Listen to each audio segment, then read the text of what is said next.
루브르 박물관으로 통하는 전철역 팔레 로아얄역. 이 통로를 지나면 루브르 박물관이 나온다.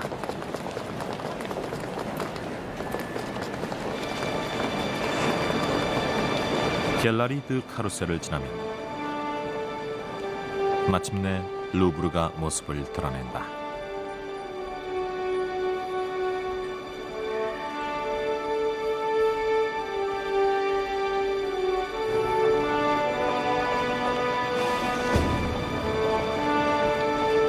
박물관의 입구인 유리 피라미드가 근사하다.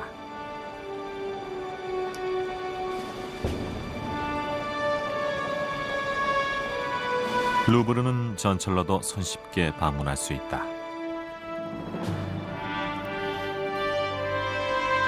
그럼 루브르의 숨겨진 모습을 찾는 여정을 시작해보자.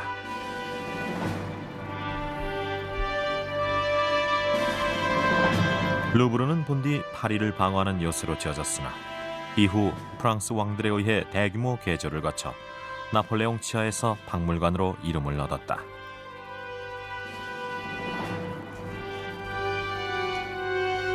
루브르가 오늘날 세계 최고의 박물관으로 올라서게 된 이유는 무엇이며 어떻게 37만 점에 달하는 빼어난 작품들을 보유하게 됐을까?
센 강변에 자리하고 있는 루브르.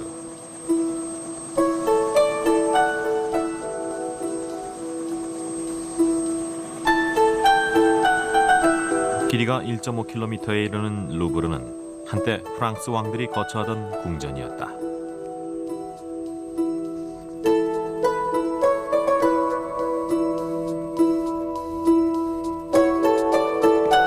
루브르의 전시관은 크게 세 동으로 나뉜다. 동쪽 센 강변에 자리한 건물이 드농관이다. 모나리자를 포함 르네상스 시대의 회화 작품들이 전시돼 있다. 가운데 미음자 건물은 쉴리관으로 고대 그리스와 이집트의 미술품들이 자리하고 있는 공간이다. 이곳은 리슐리의 관이다.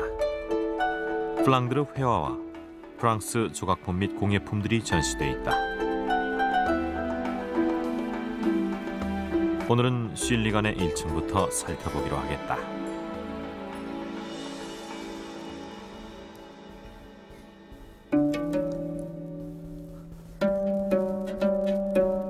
이곳엔 고대 그리스 예술 작품들이 가득하다.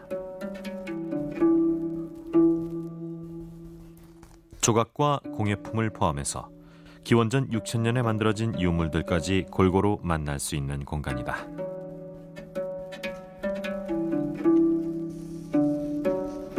이곳에 자리한 수많은 조각 가운데 특별한 걸작도 끼어 있다. 계단 꼭대기에 있는 저것이다.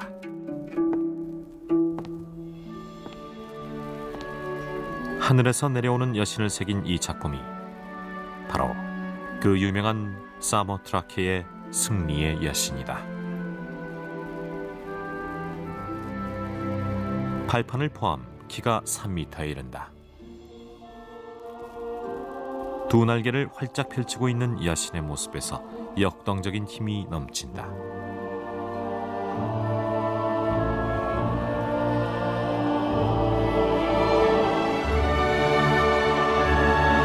가까이 다가가면 여신의 모습을 좀 더 자세히 볼 수 있다. 허리 부분에는 두꺼운 천이 휘감겨 있지만 가슴 부분에선 얇고 투명한 천이 하늘거리며 완전히 다른 질감을 드러낸다.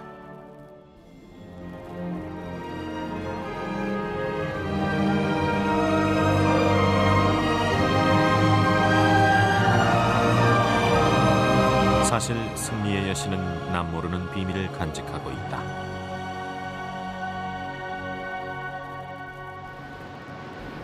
승리의 여신은 140년 전 에게해에 위치한 사모트라케 섬에서 발굴됐다.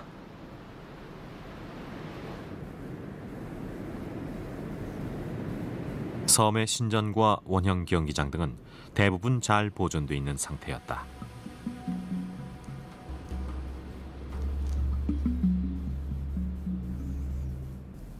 바로 그 유적 아래서 허리, 몸통, 가슴, 날개 등 약 150여 개에 달하는 커다란 조각상 파편들이 출토됐다. 발견 당시 승리의 여신의 모습은 형체를 갖추지 못한 파편 더미였다.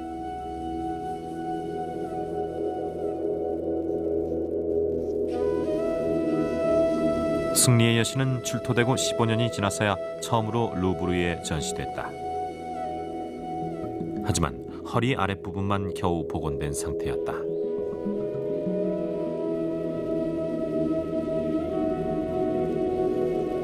그때만 해도 가슴과 날개를 어떻게 배치해야 할지 알 수가 없었다.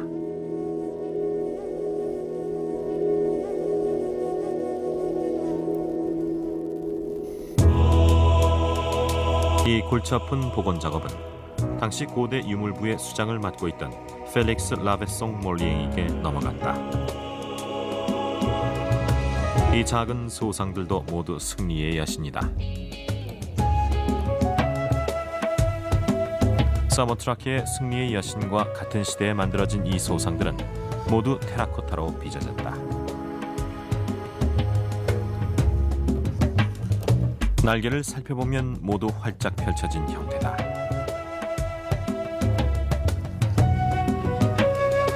날개와 가슴 부분은 승리의 여신 복원 작업에 있어서 특히나 큰 문제였다. 출토된 파편 중 큰 조각 여러 개가 부족했던 것이다. 오른쪽 날개는 아예 없었다. 그래서 라베송 몰리앵은 왼쪽 날개에서 석고로 본을 떠 오른쪽 날개를 만들었다.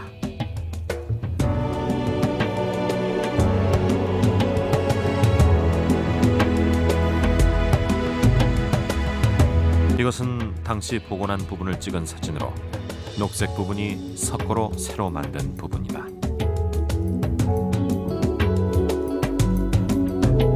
사진을 잘 보면 가슴의 대부분과 왼쪽 날개의 일부, 오른쪽 날개 전체가 새로 복원됐음을 알 수 있다.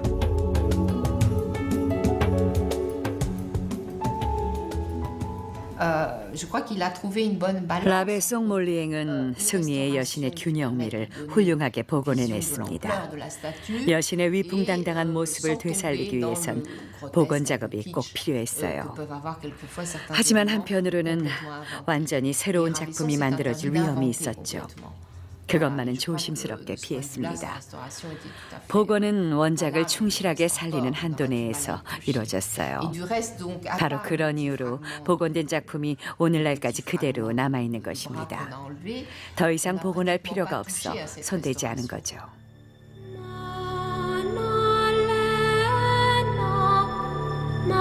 이런 복잡한 과정을 거친 끝에 승리의 여신은 현재의 모습을 갖추게 됐다.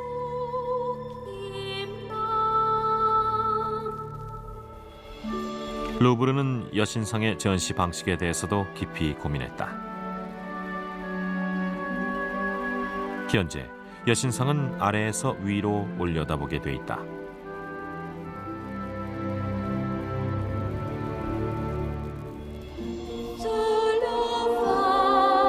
여신이 옷자락을 나벗기며 뱃머리에 우뚝 서 있는 듯한 느낌을 주기 위해서다.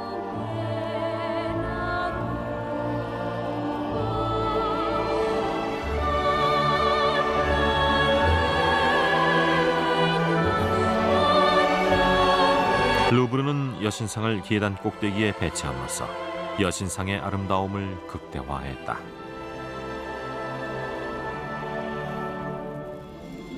사모트라케의 승리의 여신은 루브르 큐레이터들의 탁월한 기술과 창의력이 만들어낸 루브르의 걸작이다.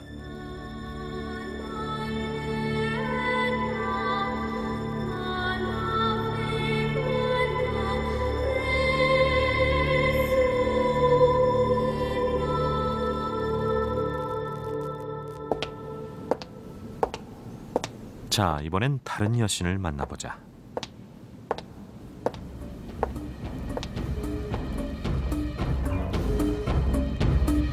그녀는 긴 회랑 맨 끝에 자리하고 있다.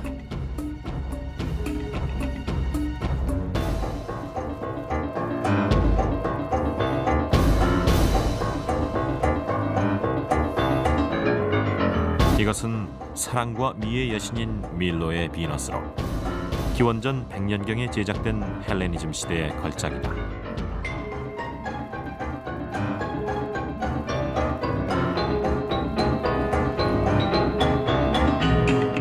약간 몸을 비틀고 있는 자세에서 어디에서도 볼 수 없는 독특한 곡선미가 드러난다.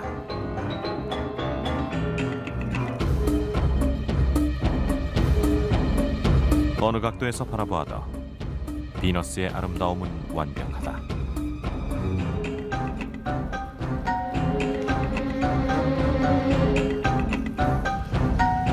밀로의 비너스는 고대 그리스의 비너스 조각 중 유일하게 머리가 완벽하게 붙어있는 작품이기 때문에 그 가치가 더더욱 크다. 이런 이유로 이 작품은 루브르의 보물로 꼽힌다. 그런데 어째서 밀로의 비너스에겐 팔이 없는 것일까?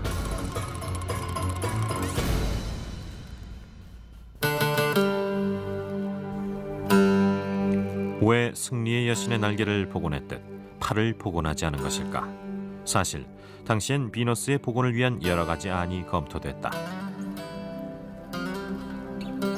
잠시 그 시안들을 살펴보자. 비너스가 머리에 장신구를 꽂고 있는 모습도 있고, 커다란 거울에 자신을 비춰보는 모습도 있다.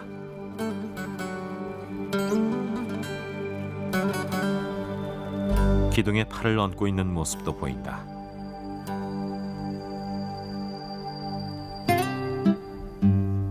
갖가지 복원 시안 중 특히 하나가 눈길을 끊었다. 비너스의 복부를 자세히 살펴보면 동그란 모양의 작은 흔적이 있다. 이 동그란 흔적이 비너스상 복원을 위한 연구에서 결정적인 단서를 제공했다. 사실 오른쪽 팔은 흔적이 있는 곳과 붙어있는 상태였다. 즉 오른손이 반대편 옷자락 위에 놓여 있었던 것이다.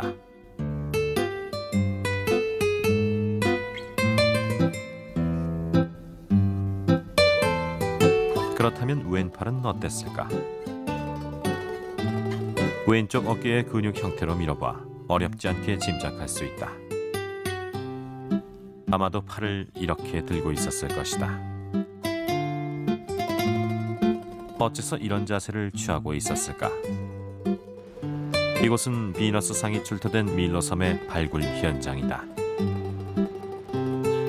이곳에서 몸통과 함께 다른 것도 나왔다. 발굴된 조각상 파편 중엔 왼쪽 손으로 추정되는 조각이 있었는데 무언가를 쥐고 있는 형상이었다.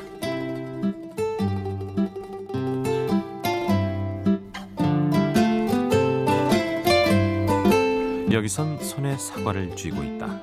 까마득한 옛날부터 사과는 사랑의 상징이었다. 밀로의 비너스도 사과를 들고 있었던 것은 아닐까?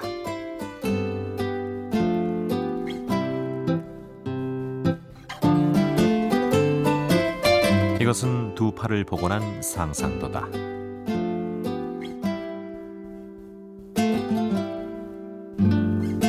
루브르는 비너스가 사과를 든 손을 앞으로 뻗어내밀고 있었을 것으로 결론을 내렸다.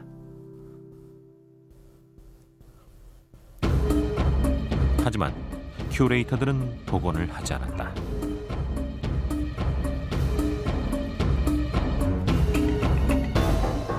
그들은 밀로의 비너스가 팔이 없는 상태로도 충분히 아름답다고 생각했고, 팔을 만들어 붙이면 그녀의 신비로운 아름다움이 깨질까 두려워했다.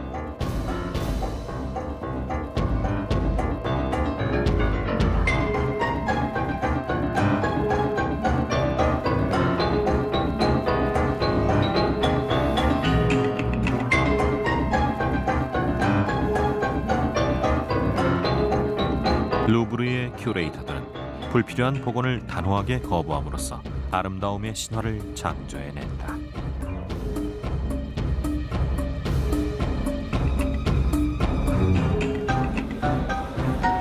아무것도 덧붙이지 않은 밀로의 비너스는 관람객들의 상상력을 자극한다.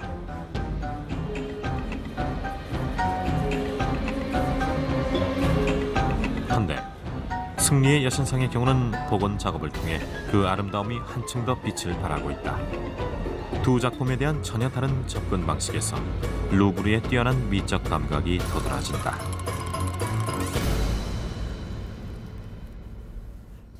이곳은 고대 그리스 조각 전시실.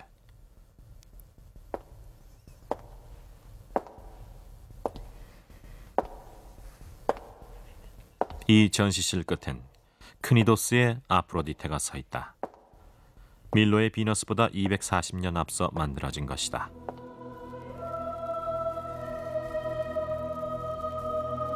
몸통만 남아있지만 몸의 굴곡을 따라 간결한 곡선미가 빛난다.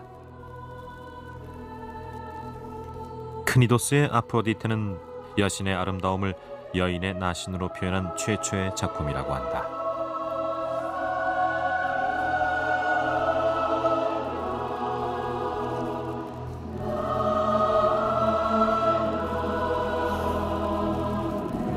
이 작품도 흥미롭다.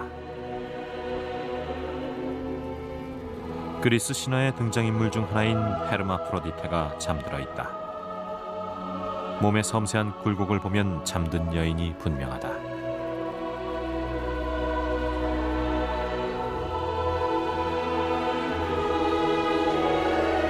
그러나 앞에서 보면 남성의 상징이 뚜렷하다. 헤르마프로디테는 요정과 몸을 합쳐 남성과 여성을 한 몸에 지니게 됐다.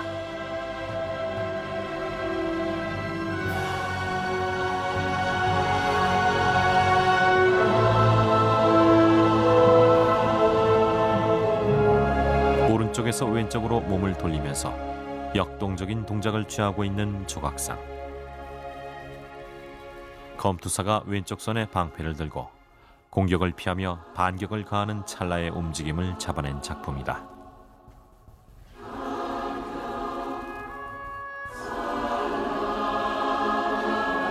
꿈틀거리는 근육을 타고 온몸을 흐르는 힘이 생생하게 느껴진다.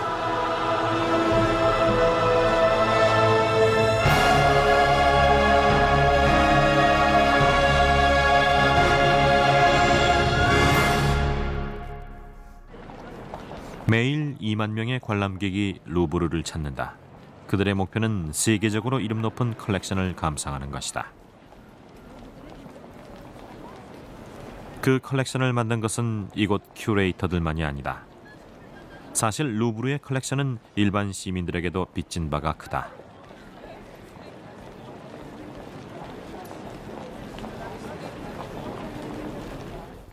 어떤 시민들이 얼마나 참여했을까? 그 해답 중 하나가 슐리간 3층에 있다.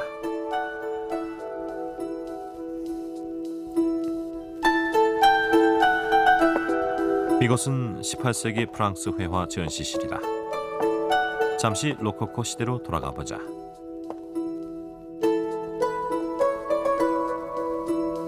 이곳엔 우아하고 화려한 궁정 문화의 세계가 펼쳐져 있다.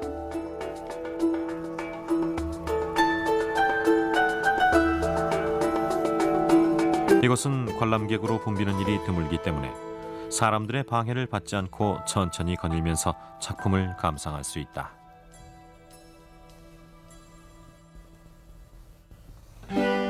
이것은 와토의 작품 키테라 섬의 순례다.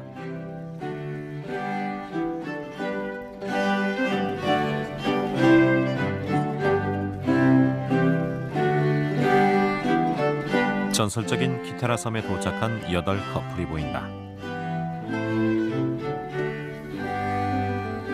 배에서 내린 연인들이 손에 손을 잡고 서로 눈을 맞추며 사랑을 속삭인다. 꿈처럼 낭만적인 풍경이 잠옷 시적이다.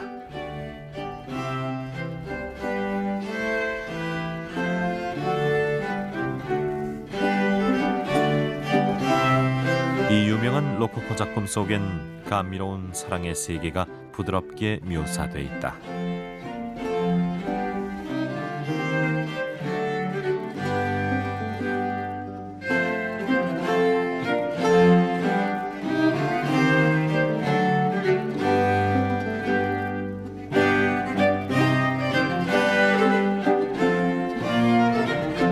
이것은 목욕을 끝낸 다이애나란 작품으로 루이 15세 밑에서 궁정화가로 일했던 프랑스와 부시에가 그린 것이다.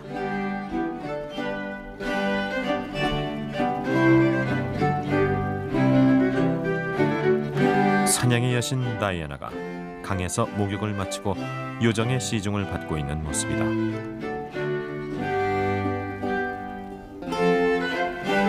부시는 이 걸작 속에서 관능 속을 감도는 우아함을 포착하려 애썼다.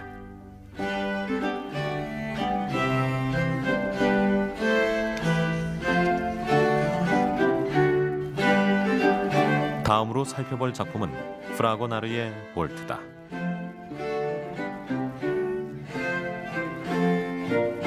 한 남자가 볼트를 잡으려 팔을 뻗으며 여자와 다툼을 벌인다.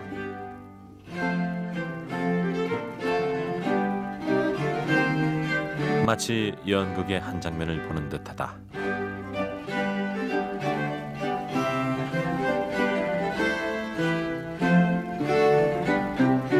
침대 옆 탁자엔 사랑의 상징인 사과가 놓여 있다.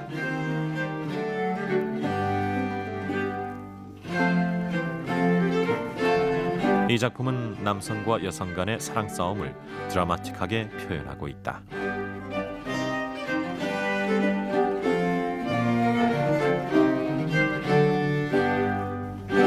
로코코 스타일의 특징은 날카로운 지성과 분방한 쾌락의 정조였다.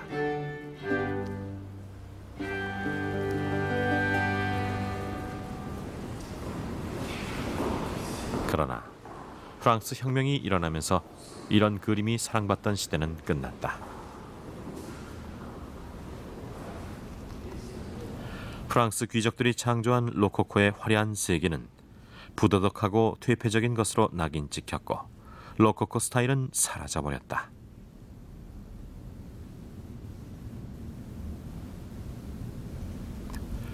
루브르는 세계에서 가장 많은 로코코 회화를 보유하고 있다. 이 컬렉션을 창시한 사람은 한 수집가였다. 그 사람이 누구인지 알고 싶다면 그림 옆에 안내판을 보면 된다.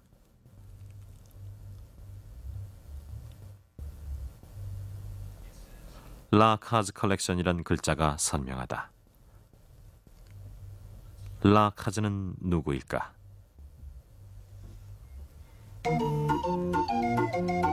루이 라카즈. 그의 직업은 의사였고 평생을 독신으로 살았다.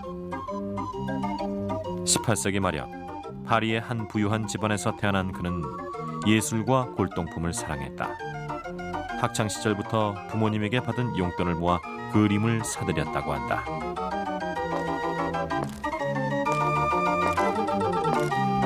겉보기엔 부잣집 도련님 같았지만 진지한 면도 있었다. 그는 가난한 환자들에게는 진료비를 받지 않는 인정 많은 의사였다. 그의 그림 수집에 대한 열정은 갈수록 커져만 갔고 결국 54세 되던 해 의사직을 포기하게 이른다. 그때부터 라카즈는 예술작품 수집에만 몰두했다. 30년간 로코코 예술작품을 모은 결과 그의 아파트는 수집품으로 뒤덮여버렸다.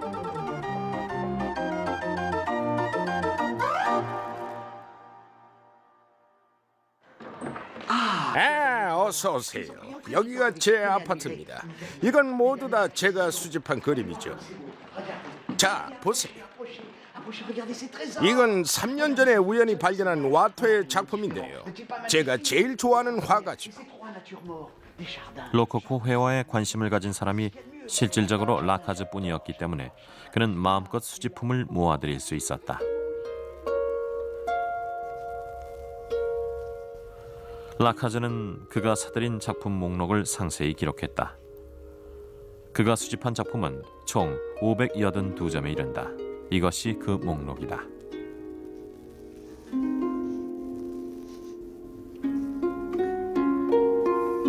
목록의 제1번과 2번은 모두 와토의 작품이다. 변덕스런 연인과 예민한 음악가. 기록에 의하면 이 작품들은 봉파드르 부인의 수집품 중에서 사들인 것으로 돼 있다. 저 유리벽 안에 라카즈 목록에 나오는 변덕스런 연인과 예민한 음악가가 있다. 라카즈는 약 20cm 크기의 이 두 작품을 서재에 걸어놓고 매일 감상했다.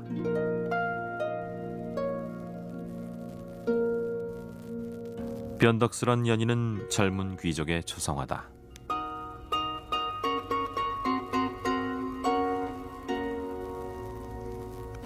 한껏 멋을 부린 것으로 보아 무도회에 가기 직전의 모습을 그린 듯하다.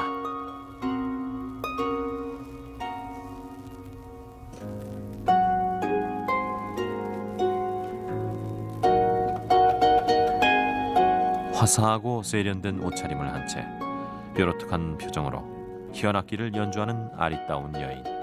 이것은 예민한 음악가다.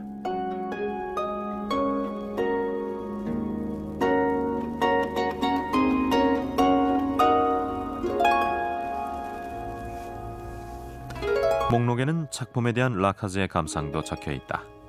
이 작품 밑엔 매우 예민함이라고 써놨다.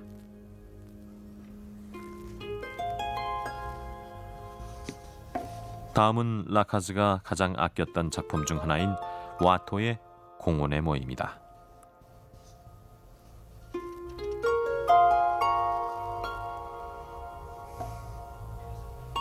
황금빛으로 반짝이는 연인들이 연못가에서 사랑을 속삭이는 모습을 그린 우아한 작품이다.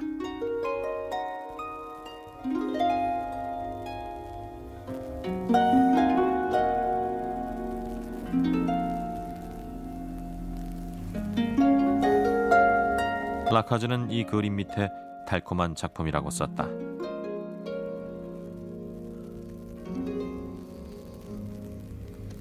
이 작품은 라카즈 목록 제18번으로 프라고나르가 그린 목욕하는 여인들이다.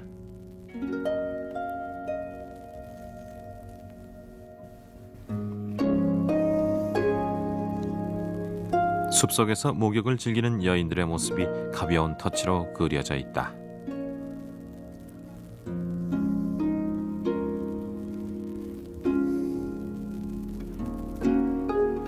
한가로운 여인들의 자태에서 삶의 즐거움이 넘쳐 흐른다. 라카즈의 평도 똑같다. 이 작품은 넘쳐 흐르는 삶의 기쁨을 표현하고 있다.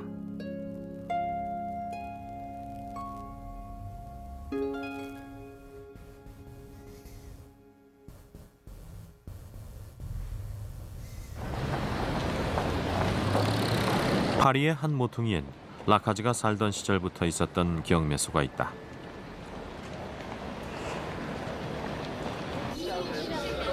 라카즈도 종종 이곳 경매에 참가, 새로운 보물을 발굴하곤 했다. 한 번 보는 것만으로도 작품의 가치를 알아채는 천재적인 안목으로 라카즈는 로코코 미술 작품을 사들이고 수집했다. 그의 열정은 조금씩 로코코 회화의 인기를 되살려내는 데 기여했다.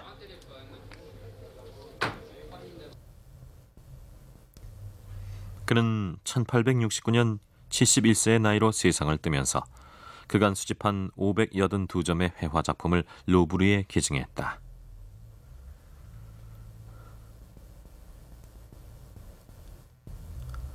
이로 인해 세계 최대로 일컬어지는 루브르의 로코코 미술 컬렉션이 탄생한다.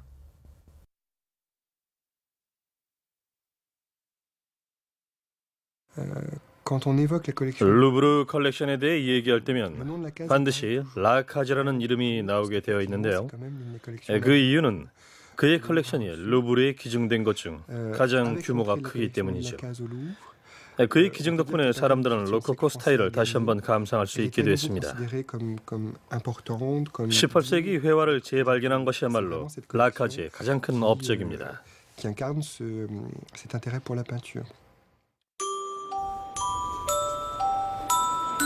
이것은 라카즈가 가장 좋아했던 작품이다.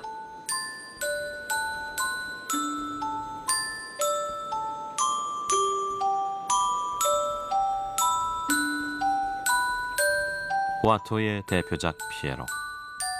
이탈리아 무대를 누볐던 광대 질이 모델을 섰다.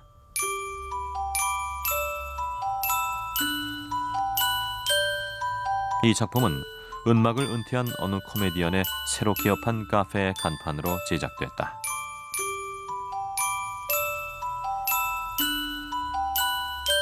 정면을 바라보는 광대의 얼굴에 슬픔과 우수가 엿보인다.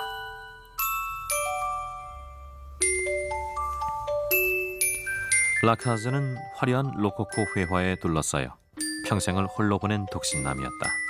그는 이 작품을 특히 아꼈다. 어쩌면 광대의 모습이 자신과 겹쳐졌기 때문일지도 모른다. 오늘날 이 광대의 그림은 로코코 회화 부서의 간판이 됐다.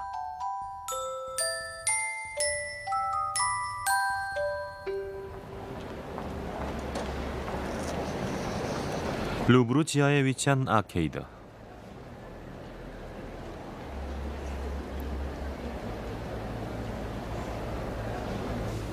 루브르의 친구들에 가입하고 싶다면 $60 정도를 내고 간단한 절차를 거치기만 하면 된다. 루브르의 친구들 회원은 1년간 무료로 마음껏 루브르를 드나들 수 있다. 게다가 이 단체에서는 후원금을 모아 예술 작품을 사서 루브르에 기증하기도 한다.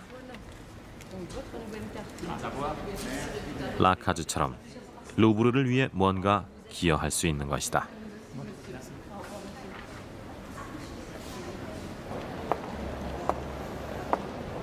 루브르의 친구들은 이미 많은 주요 예술 작품을 구입했다. 그중 하나가 우리의 다음 이야기와 연결된다.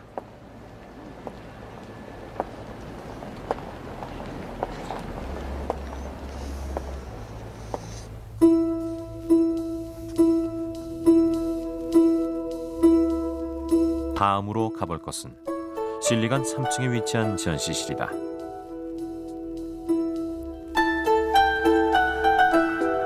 이곳엔 어떤 사연이 숨어 있을까? 이 건물의 맨 끝으로 가보자.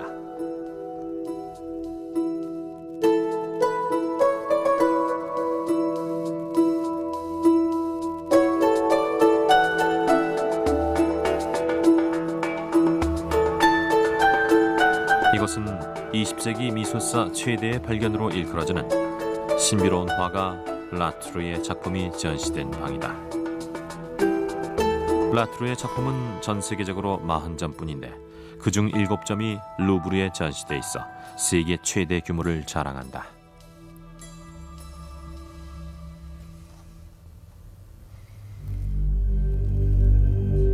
목수 성 요셉은 라투르 최고의 걸작으로 꼽힌다.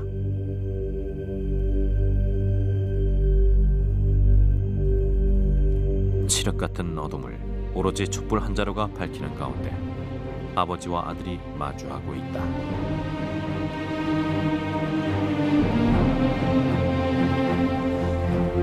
아들은 말없이 촛불로 아버지를 비춰준다.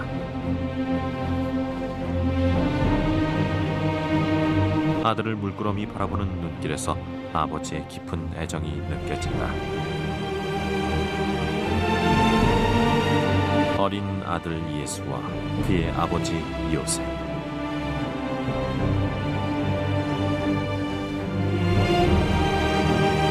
빛과 어둠이 뚜렷한 대조를 이루면서 라투르의 영적인 화풍을 한층 돋보이게 하고 있다.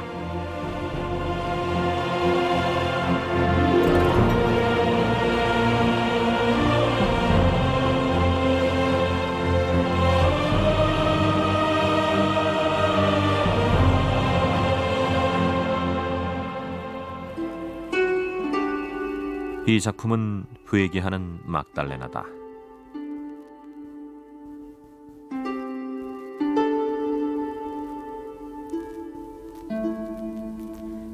예수를 만나기 전 장녀로 살았던 마리아 막달레나가 죄를 뉘우치고 있는 모습이 애잔하다.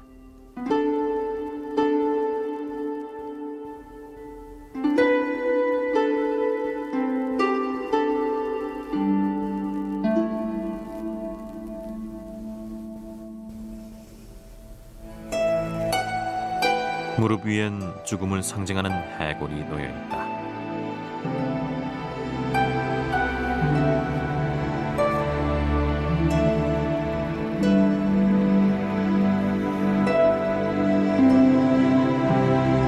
생각에 잠긴 마리아 막달레나의 얼굴에서 시름이 묻어난다.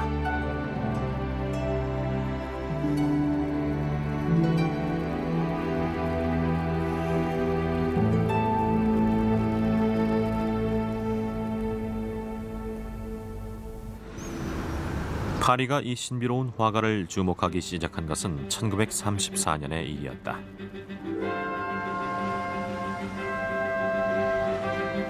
오랑주리 미술관에서 17세기 프랑스 사실주의 화가란 주제로 전시회가 열렸다. 이 전시회를 기획한 것은 루브르의 큐레이터들이었다. 여기서 당시 알려진 라투르의 작품 10넉점 중 10석점이 일반에 소개된다.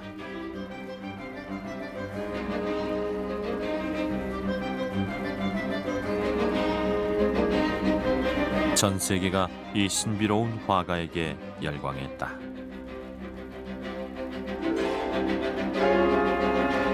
무명의 천재 라투르의 삶에 대한 연구와 작품 발굴 작업이 시작됐고, 이는 20세기 미술사 최대의 발견으로 기록됐다.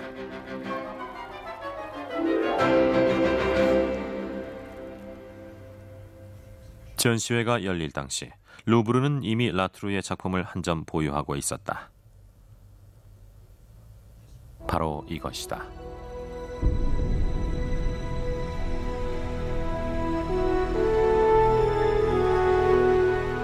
목동들의 경배. 언뜻 보기엔 농가에서 아기의 탄생을 기뻐하는 단순한 그림처럼 보이지만 실은 예수의 탄생을 그린 작품이다. 촛불 아래 잠든 아기 예수.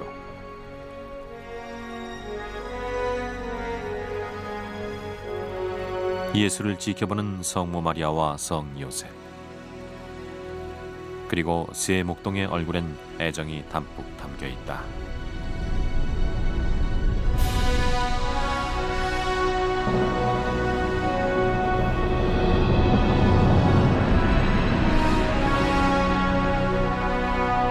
이 작품은 특히 잊혀진 화가의 재발견을 증거하는 작품으로 이름 높다.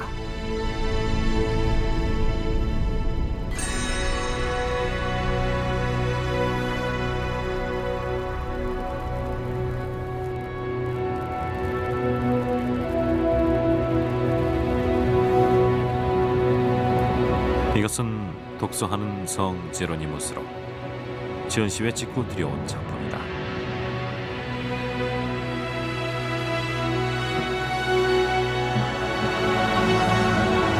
성인이 평범하고 친근한 노인으로 묘사되어 있다. 작품 속에 지성과 품위가 엿보인다.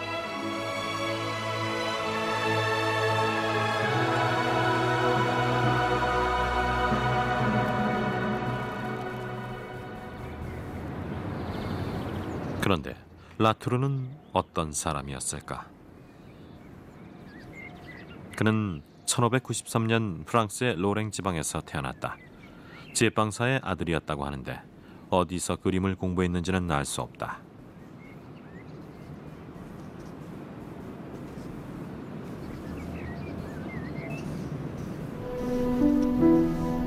당시 로랭은 가톨릭교회의 중심지로 칭송받으며 번영을 누렸다.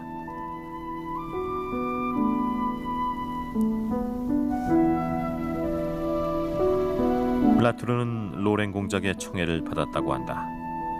공작이 라투르의 작품을 다수 주문한 기록도 남아있다.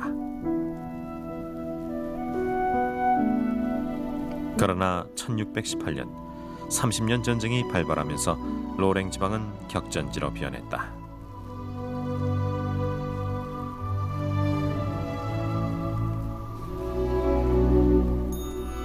긴 전쟁으로 라투르의 집도 폐허가 됐고 전염병이 번지면서 많은 이들이 목숨을 잃었다.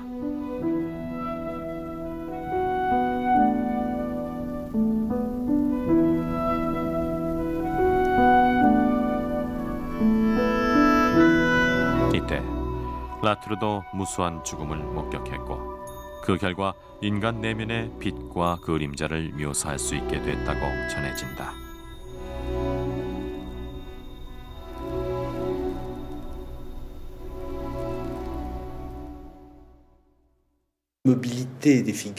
라투르의 그림이 매력적으로 느껴지는 이유는 그가 그린 사람들의 고요하고 평범한 모습 때문입니다. 그는 특정한 행동을 묘사하기보다는 대상의 내면의 세계를 그리려고 노력했습니다. 예를 들어 갈등을 묘사한 작품 속에서도 그는 인물들의 영적인 부분을 끌어내 표현하려고 애썼죠.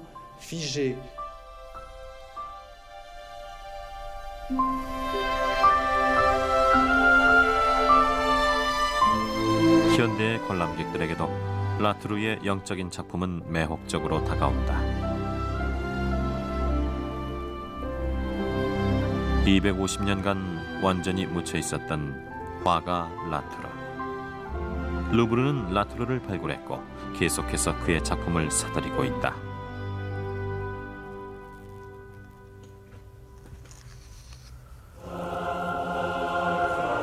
이것은 창을 든 성인이다.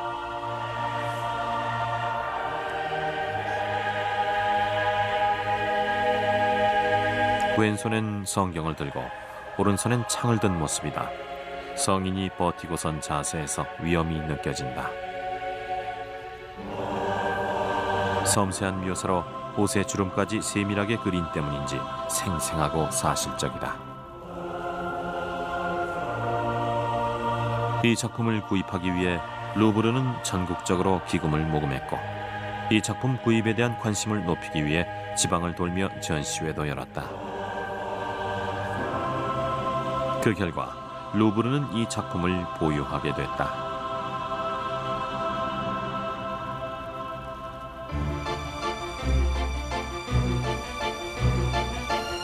에이스를 든 도박사를 사들이는데도 많은 비용이 소요됐다.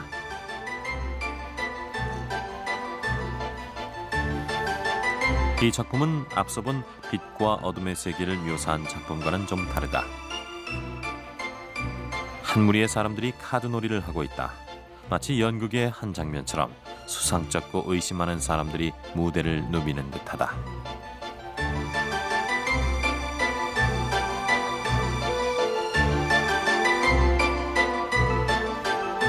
여인은 옆을 슬쩍 겼는지라고 남자는 몰래 등 뒤에 숨겨놓은 카드를 쓰려고 한다.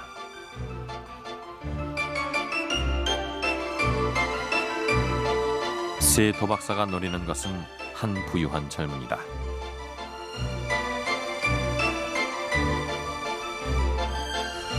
이 작품은 손과 눈의 움직임을 통해 인간의 속마음을 낱낱이 펼쳐놓고 있다.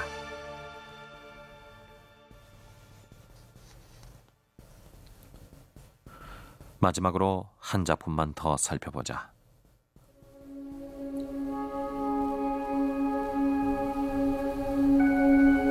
성 세바스티아누스의 죽음을 애도하는 성녀 이렌이다. 한 여인이 비탄에 잠겨 순교한 성자의 죽음을 애도하고 있다.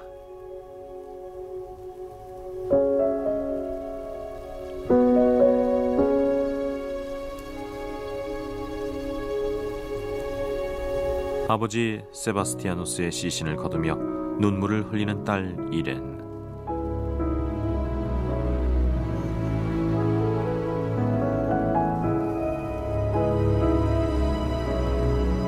이 작품은 파리에서 서쪽으로 190km 떨어진 부앙지라란 작은 마을에서 발견된 것으로 한 교회의 벽에 걸려 있었다.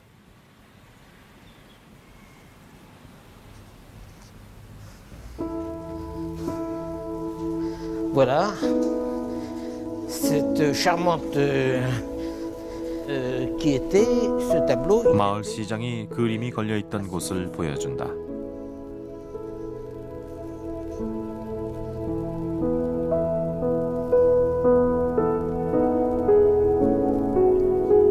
이곳에서 뜻밖의 귀중한 그림이 나오자 소유권을 두고 마을 사람들끼리 싸움이 벌어졌다. 결국 일이 커지면서 언론에까지 보도됐고 그림을 보호하기 위해 정부의 개입이 필요해졌다. 바로 그때 루브르의 친구들이 나섰다. 그들은 루브르를 위해 작품 구입에 들어갔다. 회원들을 소집, 회의도 주재했다. 값이 너무 비싸지는 않은지, 진품인지, 구입할 가치가 있는지를 두고 토론이 벌어졌고 신중하게 문제를 검토했으나 결론이 나지 않았다. 그러자 루브르의 친구들 회장 듀퐁이 이렇게 말했다. 우리의 임무는 하나다. 이 나라의 문화적 유산을 보호하는 것이다.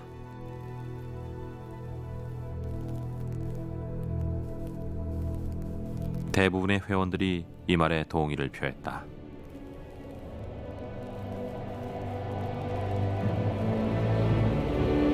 그들은 결국 1979년 이 그림을 구입, 루브르에 기증하는 데 성공했다.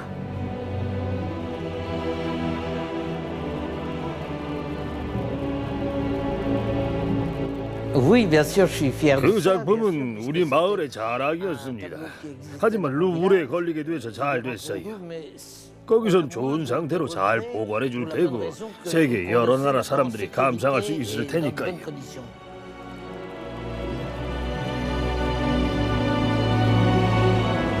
프랑스의 자랑 라트루의 작품은 이제 전 세계 사람들의 사랑을 받고 있다.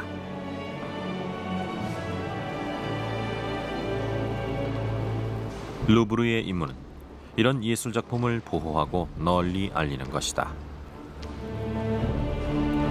루브르가 신비로운 화가 라트루의 작품을 세계에서 가장 많이 보유하게 된 것도 그 때문이다. 라트루의 컬렉션 7점을 다시 한번 감상해보자.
라트루의 작품이 프랑스의 보물로 여겨지는 만큼 이 화가의 걸작을 감상하는 것을 끝으로 루브르에 숨겨진 뒷얘기를 찾는 여정을 이만 마무리하고자 한다. 이렇듯 루브르의 뒤엔 많은 도움의 손길이 있었다. 3회에 걸친 루브르 이야기를 통해 우리는 수많은 걸작과 그 탄생에 얽힌 비밀을 알게 됐다. 우리는 또 걸작이 몸담고 있는 박물관의 역사에 대해서도 배웠고 루브르가 미의 신화를 창조하고 발전시키는 방식에 대해서도 살펴봤다. 루브르는 아름다운 작품뿐만 아니라 멋진 이야기도 함께 품고 있다. 그 모든 것을 느끼고 싶다면 직접 루브르로 가보시길. 밀로의 비너스가 기다리는 그곳으로.